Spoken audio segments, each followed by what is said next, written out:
क्योंकि पिछले 7 दशक से जिस तरीके की राजनीति चल रही है वहाँ पर, क्योंकि हमारी संस्कृति का नेतृत्व करता था, हमारे राष्ट्रवाद का नेतृत्व करता था, हमारे स्वतंत्रता आंदोलन का परिचायक बंगाल था।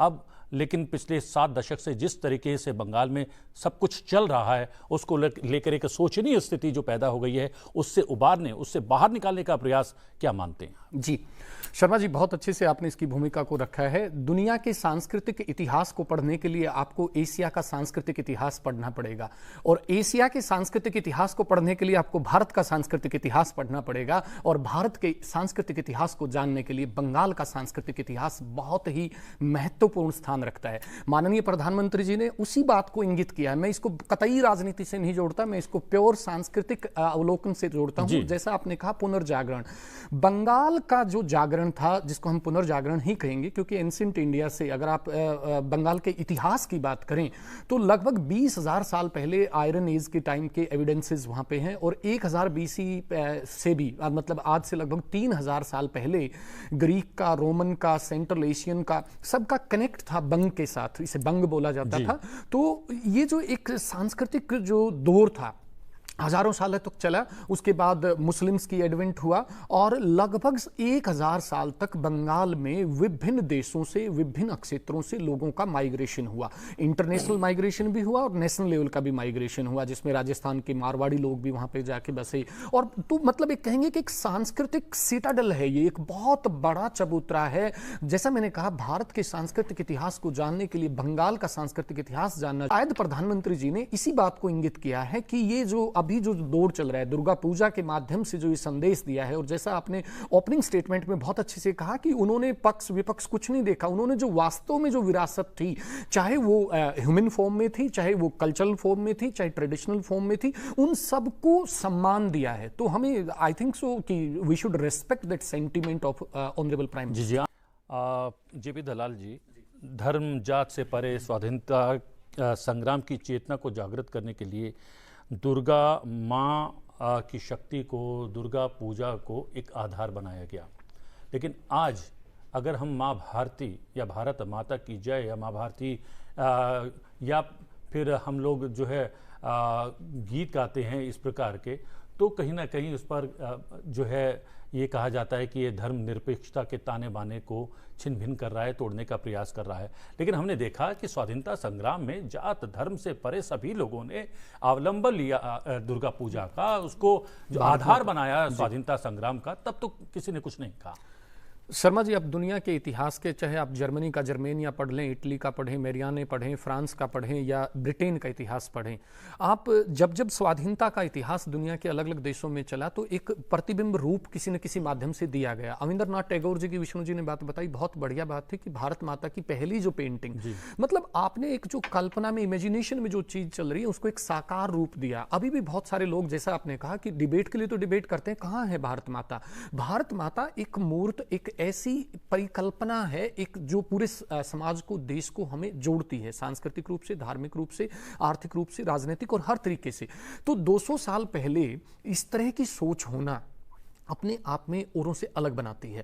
फिर प्रधानमंत्री जी के संबोधन में एक बात और जो मैंने अभी कैच की कि वो ऐतिहासिकता की बात करते हैं, बंगाल की ऐतिहासिकता की। आप हिस्ट्री ऑफ श्रीलंका अगर पढ़ेंगे तो उसमें राजा विजय का जिक्र आता है, और राजा विजय का भी जो मूल स्थान है वो बंगाल ही रहा है। इसके साथ साथ आप फिर देखेंगे कि जो 3 डायनेस्टी जिन्होंने बहुत अच्छा काम किया एंशिएंट इंडिया से मेडिवल इंडिया में जब हम आ रहे हैं, तो बंगाल में गौड़ डायनेस्टी, पाल डायनेस्टी और सेन डायनेस्टी। उसके बाद मैंने जैसे कहा पहले कि माइग्रेशन होता है, बहुत बड़े लेवल पे माइग्रेशन होता है, सिल्क रूट आता है।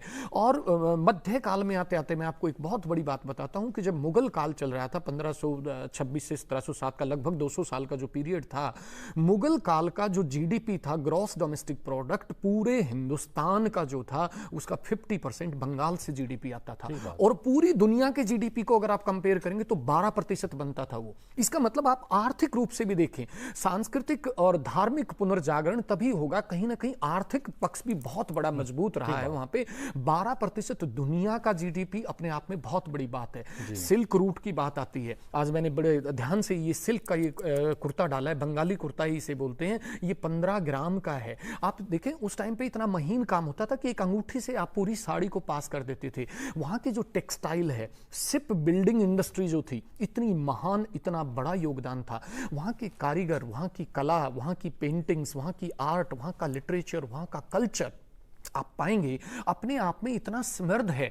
शाह डायनेस्टी ने 15वीं शताब्दी में काम करना शुरू किया, रामायण को बंगाली में जो है ट्रांसलेशन किया, पूरी दुनिया का जो अच्छा लिटरेचर था उसको ट्रांसलेट किया। आप दुनिया के इतिहास में पढ़ते हैं जो कि जॉन गुटेनबर्ग, छापाखाना आया, किताबें आई, यूरोप में किताबें आने से एजुकेशन आई, उससे अवेयरनेस आई, एडवांसमेंट आई।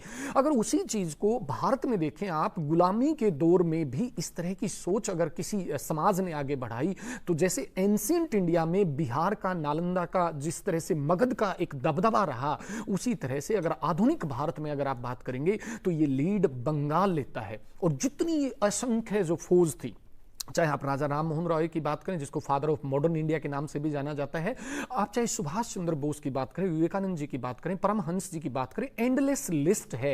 मैं कहता हूं कि उनकी जो संस्कृति है, उनका जीवन यापन है, उनकी अपब्रिंगिंग ही ऐसे माहौल में होती थी कि वो natural nationalism was evolved in such a beautiful way, it was in their संस्कार्स। This was the most beautiful about Bengali culture और अपब्रिंगिंग द नेशन और अपब्रिंगिंग द न्यू जनरेशन। और यही टॉर्च बीरर बनते हैं पूरी नेशनल मूवमेंट के दौरान, और इन्होंने पूरे देश को एक नई दिशा और दशा दी।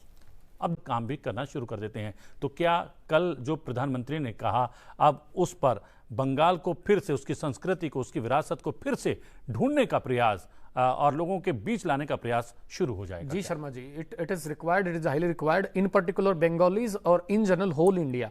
मतलब हमें अपने सांस्कृतिक पुनर्जागरण के लिए हमेशा ही सजग रहना चाहिए और इस तरह के इतिहास को सामने लाना, परंपराओं को सामने लाना, अच्छी बातों को सामने लाना, रोल मॉडल्स को सामने लाना, और जैसा आपने बताया खुद करके दिखाना, ये सारी चीजें बहुत बड़ी प्रेरक के रूप में काम करेंगी। वर्तमान पीढ़ी के लिए इस तरह के संस्कारों का आना बहुत ही जरूरी है। जी।